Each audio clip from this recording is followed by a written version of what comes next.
So I've already done an example where I did a series RLC circuit.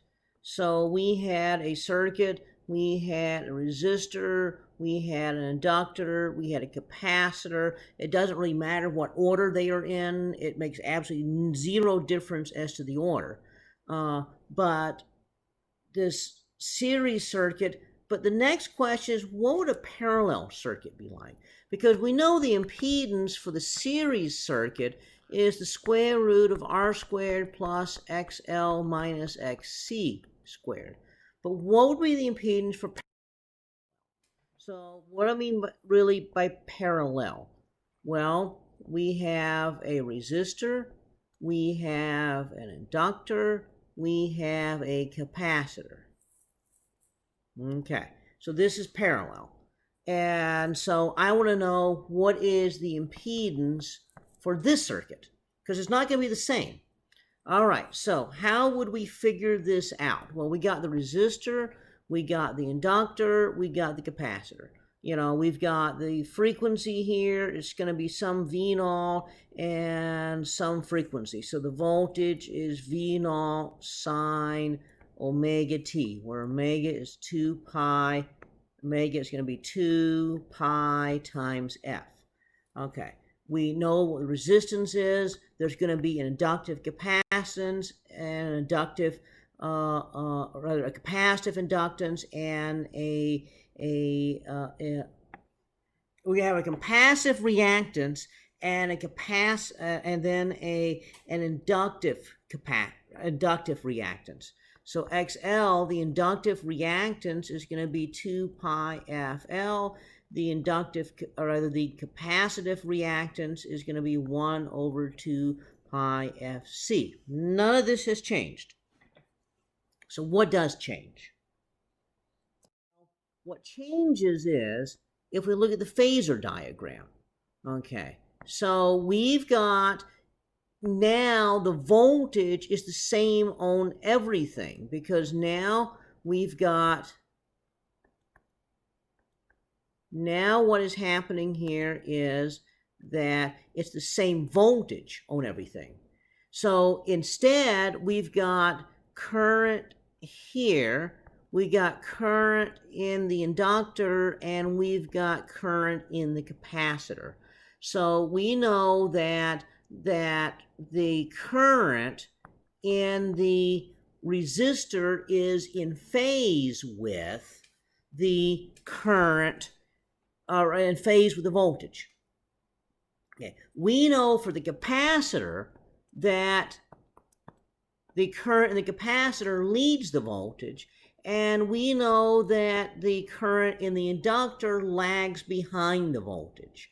So we can do a phase diagram here. We can say, okay, well, let's simplify this. That's V. Okay, this is going to be IR, and then down here is going to be IL minus IC.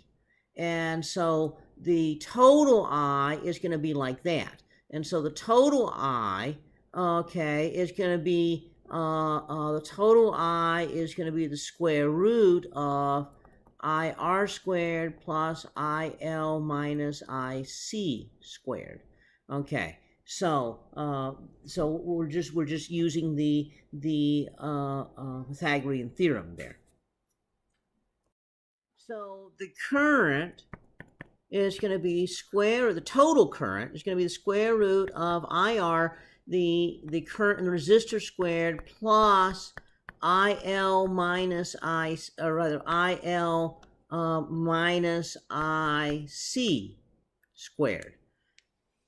Okay, so what is I sub R? Well, that's going to be V over R. What is IL? That's going to be V over XL.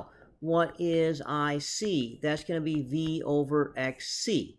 So we plug that in here, and we know that the total I is going to be V over Z.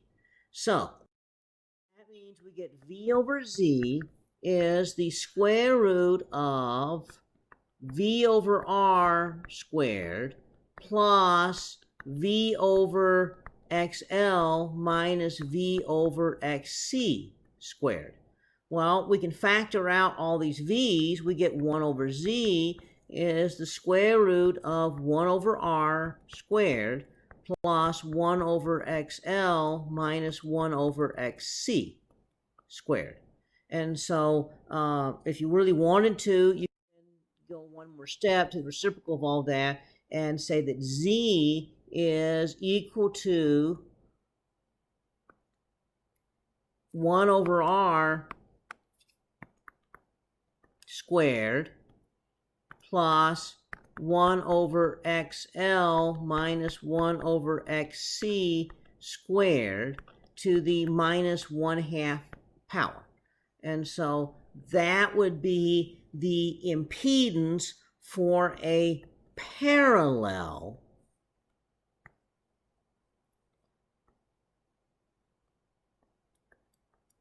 RLC circuit. Notice it has some similarities to what you'd expect for just a parallel, the way you'd add parallel components, but it's not going to be exactly the same because everything is out of phase. So I wanted you to actually see the parallel case because your book does the series RLC circuit.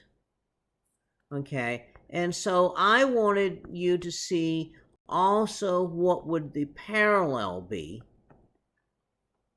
because if you can figure these things out, then that's helpful.